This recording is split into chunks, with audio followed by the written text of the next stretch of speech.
Hello प्यारे विद्यार्थियों, स्वागत है प्राइम साइंस क्लासेज में। क्योंकि बच्चे एक दो दिन व्यस्तता के कारण एक भी वीडियो नहीं मिल पाई है, लेकिन अब कंटिन्यू वीडियो मिलेगी। आज का हमारा बायोलॉजी का मेन इंपॉर्टेंट टॉपिक है जो क्लास 10 और 12 दोनों के लिए इंपॉर्टेंट है, मासिक चक्र।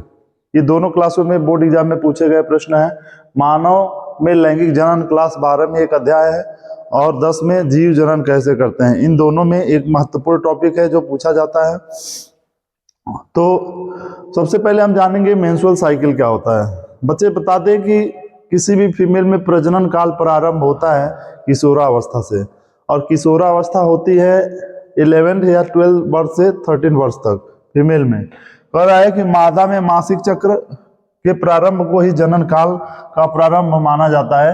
यह 12 से 13 वर्ष की आयु से प्रारंभ होकर के 40 से 45 वर्ष तक चलने वाली एक हर महीने चलने वाली प्रक्रिया है। ठीक है, इसीलिए इसे हम मासिक चक्र कहते हैं। इस प्रक्रिया में दोनों अंडाशयों से क्रमशः एक एक अंडाणु निर्मित होते हैं तथा गर्भाशय की दीवार में चक्रीय परिवर्तन होता है जो सामान्यतः 28 से 30 दिन का चलता है। और इसमें इसका जो परिवर्तन होता है वो मुख्य रूप से FSH और LH के प्रभाव से होता है। यानी मानव के ब्रेन में एक ग्रंथि होती है छोटी सी, जिसे हम कहते हैं पीयूष ग्रंथि, और पीयूष ग्रंथि को हम मास्टर ग्रंथि कहते हैं। और मास्टर ग्रंथि को जो कंट्रोल करती ग्रंथि है उसे हम कहते हैं हाइपोथैलेमस। हाइपोथैलेमस से एक हार्मोन्स होता है जिसे हम कहते हैं GnRH हार्मोन्स, यानी GnRH hormones gonadotropic releasing hormones, और ये स्रावित होता है हाइपोथैलेमस से। इसके प्रभाव से पीयूष ग्रंथ यानी जो पिट्यूटरी ग्रंथि होती हैं उससे दो हार्मोन्स निकलते हैं। एक होता है FSH और दूसरा होता है LH, यानी फॉलिकल स्टिमुलेटिंग हार्मोन्स और ल्यूटिनाइजिंग हार्मोन्स। ये दोनों हार्मोन्स पीयूष ग्रंथ से स्रावित होते हैं और फीमेल के ओवरी में जाकर के ओवरी को उत्तेजित करते हैं, स्टिमुलेट करते हैं। तो ओवरी से दो हार्मोन्स निकलते हैं, एक निकलता है एस्ट्रोजन और दूसरा निकलता है प्रोजेस्टेरॉन। तो बच्चे ये बहुत ज्यादा इंपॉर्टेंट है, इसे हम फीमेल हार्मोन्स कहते हैं। पीयूष ग्रंथ से निकलने वाले FSH और LH हार्मोन्स के प्रभाव से होता है। यानी इन दोनों हार्मोन्स का जब प्रभाव होता है तो एस्ट्रोजन प्रोजेस्टेरॉन रिलीज होते हैं, और एस्ट्रोजन प्रोजेस्टेरॉन के कारण ही मासिक चक्र या अंडाणु का निर्माण होना, ये प्रक्रियाएं संपन्न होती है। तो FSH और LH हार्मोन्स के प्रभाव से ये सारी प्रक्रियाएं होती हैं। मासिक चक्र की निम्न प्रवस्थाएं हैं, यानी मासिक चक्र की कौन कौन सी प्रवस्थाएं हैं, तो आइए बताते हैं। मासिक चक्र में ध्यान दीजिए, मासिक चक्र में क्रमशः पहला होता है स्राव प्रवस्था, यानी जिसे मेंस्ट्रुएशन फेज कहते हैं। 1 से 5 दिन तक चलने वाली प्रक्रिया है। 1 से 4 दिन, 5 दिन या 6 दिन किसी में चलने वाली प्रक्रिया है। और प्रत्येक मासिक चक्र का प्रारंभ रुधिर स्राव से होता है। यानी पहली बार फीमेल में जब मेंस्ट्रुअल साइकिल की स्टार्टिंग होगी तो ब्लड का सिक्रेशन होगा, रुधिर स्राव होगा, जो लगभग 3 दिन, 4 दिन या 5 दिनों तक चलता रहता है। गर्भाशय की आंतरिक भित्ति, जो आंतरिक भित्ति होती है एंड्रोमेट्रियम, वो टूट जाती है और टूट करके रुधिर के रूप में बाहर निकलती है। इस समय बहुत ही पेन या दर्द या पीड़ा भी होता है। इस प्रक्रिया में 50 से 100 ml या 150 ml रुधिर स्रावित होता है, और रुधिर स्राव के साथ ही मासिक चक्र की शुरुआत होती है। और यह शुरुआत कब होती है? एस्ट्रोजन और प्रोजेस्टेरॉन की वजह से इसकी मात्रा बहुत कम हो जाती है। जब एस्ट्रोजन प्रोजेस्टेरॉन की मात्रा कम होती है तो गर्भाशय की आंतरिक भित्ति सिकुड़ने लगती है, और जब गर्भाशय की आंतरिक भित्ति सिकुड़ने लगती है तो भित्ति टूट जाती है और टूट करके रुधिर के रूप में बाहर आने लगती है, जिसे हम कहते हैं स्राव प्रवस्था। यानी ये बहुत इंपॉर्टेंट प्रवस्था है। बच्चे एक इंपॉर्टेंट और बातें बता रहे हैं कि किसी फीमेल में पहली बार अगर मासिक चक्र आए, पहली बार मासिक चक्र आए तो उसे हम कहते हैं रजो दर्शन। क्या कहेंगे? रजो दर्शन। यानी ये इंपॉर्टेंट क्वेश्चन है और ये आता है 12 से 13 वर्ष की उम्र में। किसी भी फीमेल में फर्स्ट टाइम मेंस्ट्रुअल साइकिल अगर होती है तो उसको हम रजो दर्शन कहेंगे। और अंतिम बार अगर मासिक चक्र आए, अंतिम बार अगर मासिक चक्र होता है तो उसे हम कहेंगे रजो निवृत्ति। रजो निवृत्ति, मेनार्क, इसे मेनार्क कहेंगे, इसे मीनोपोज कहेंगे, जो होगा 40 से 45 वर्ष तक। तो बच्चे ये प्रजनन काल होता है किसी भी फीमेल में 11, 12 या 13 ईयर्स में फर्स्ट टाइम जब मासिक चक्र आता है तो उसको हम रजोदर्शन कहते हैं, मेनार्क कहते हैं। और अंतिम बार यानी कोई महिला में अब मासिक चक्र इसके बाद नहीं आएगा तो अंतिम बार जो मासिक चक्र होता है उसे हम क्या कहते हैं, रजोनिवृत्ति या मेनोपोज कहते हैं। और मेनोपोज के बाद प्रजनन क्रिया समाप्त हो जाती है। तो ये दोनों महत्वपूर्ण क्वेश्चन आपको याद रखने हैं, ठीक है। नेक्स्ट स्लाइड पे चलते हैं हम। बच्चे ये एक फिगर है, आपको एनसीईआरटी से लिया गया है। इस तरह का फिगर कभी कभी पूछ दिया जाता है आपसे कि ये क्या है, गर्भाशय की जो हार्मोनल प्रक्रिया है उस प्रक्रिया को दर्शाया गया है मासिक चक्र में। जैसे कि मैंने कहा 4 फेज में बांटा गया है। तो जो पहली फेज है 1, 2, 3, 4, 5 दिनों तक ये स्राव प्रवस्था होती है, इसे ही महामारी कहते हैं। तो इसमें रुधिर स्रावित होता है, गर्भाशय की अंतःभित्ति टूट करके रुधिर स्रावित करती है। फिर 6वें से लेकर के 7वें, 8वें, 9वें, 10वें, 11वें, 12वें और 13वें दिन को हम पूर्व अंडोत्सर्गी प्रवस्था कहते हैं। तो पूर्व अंडोत्सर्गी प्रवस्था में गर्भाशय की जो अंतःभित्ति टूटी रहती है उस भित्ति का निर्माण होता है और उसी समय अंडाणुओं का भी परिपक्वन होता है। यानी अंडाशय के अंदर जो मदर सेल होती है उनमें ओवम बनते हैं और ओवम परिपक्वन होता है। प्राथमिक पुटिका, प्राथमिक से द्वितीयक पुटिका, द्वितीयक से तृतीयक पुटिका और तृतीयक पुटिका विकसित होकर के ग्राफियन पुटिका बनाती है, यानी ग्राफियन फॉलिकल्स बनाती है।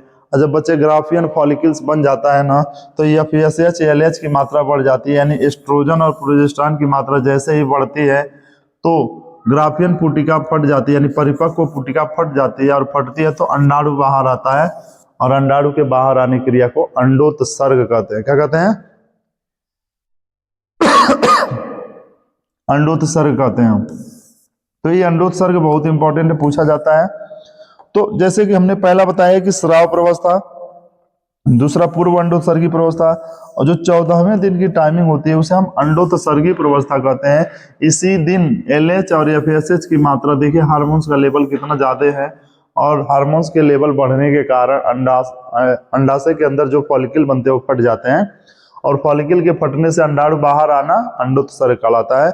जब अंडोत्सर्ग होता है 15वें से लेकर के और 28-29 दिन की जो प्रक्रिया होती है उसको हम कहते हैं पश्च अंडोत्सर्गी प्रवस्था। और पश्च अंडोत्सर्गी प्रवस्था में अगर निषेचन हो गया होता है तो उस जाइगोट का परिवर्धन होने लगता है, गर्भाशय की अंतःभित्ति से जुड़ करके वह पोषण लेने लगता है। मारुला, ब्लास्टुला, गैस्टुला, ये सारी अवस्थाएं बनती हैं।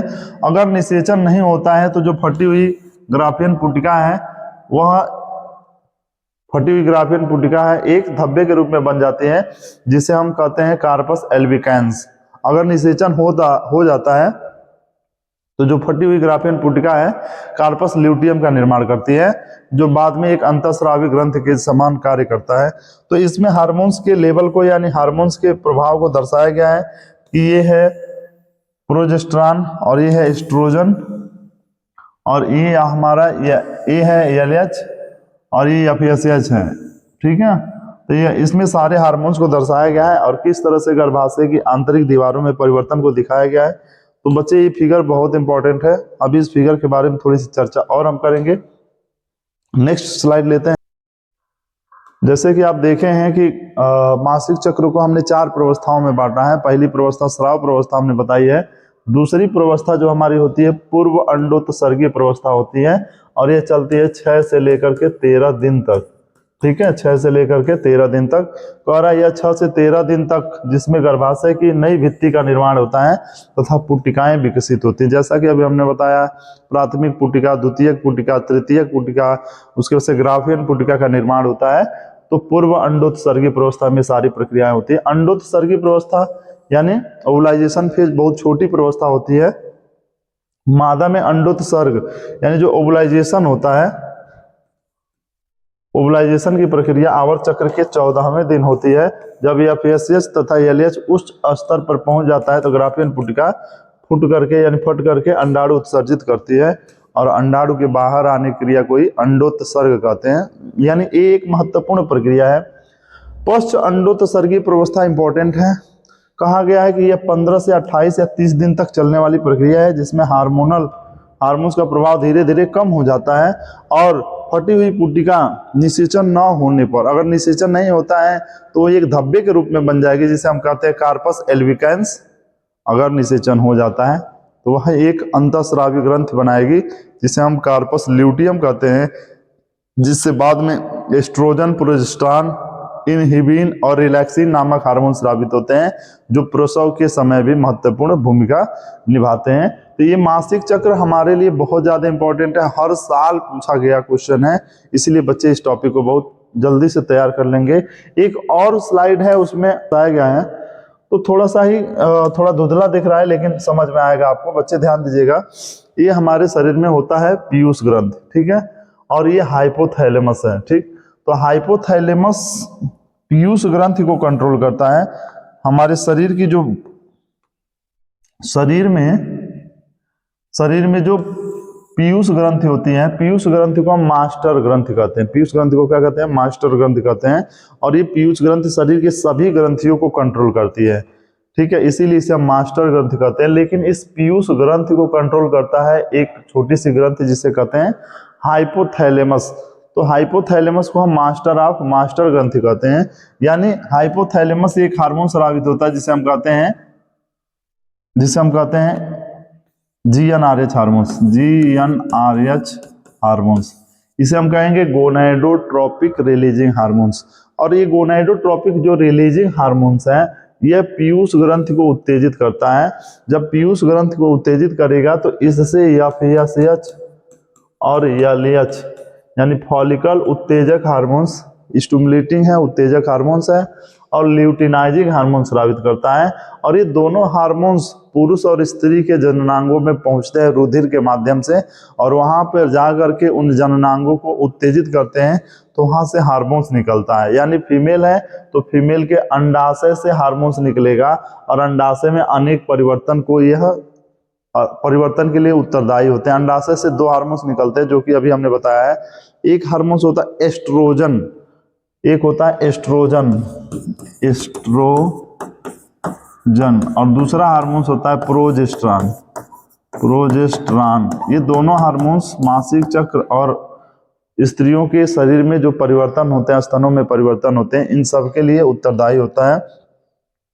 तो इसमें फिर से एक ग्राफ के रूप में दिखाया गया है, ध्यान दीजिएगा। 1 2 3 4 5 दिनों तक होता है स्राव प्रवस्था, और 6वें दिन से लेकर के 13वें दिन तक की जो प्रक्रिया है उसको हम कहते हैं पूर्व अंडोत्सर्गी प्रवस्था।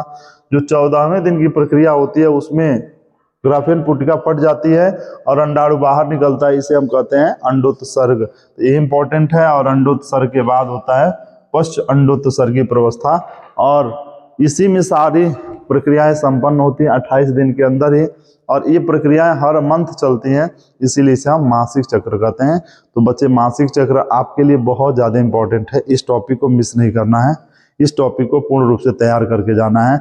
और बच्चे, अब हर रोज एक टॉपिक मिलेगा आपको, ठीक है। तो इस वीडियो को फुल देखिए और इस पे अपना कमेंट दीजिए। Thank you.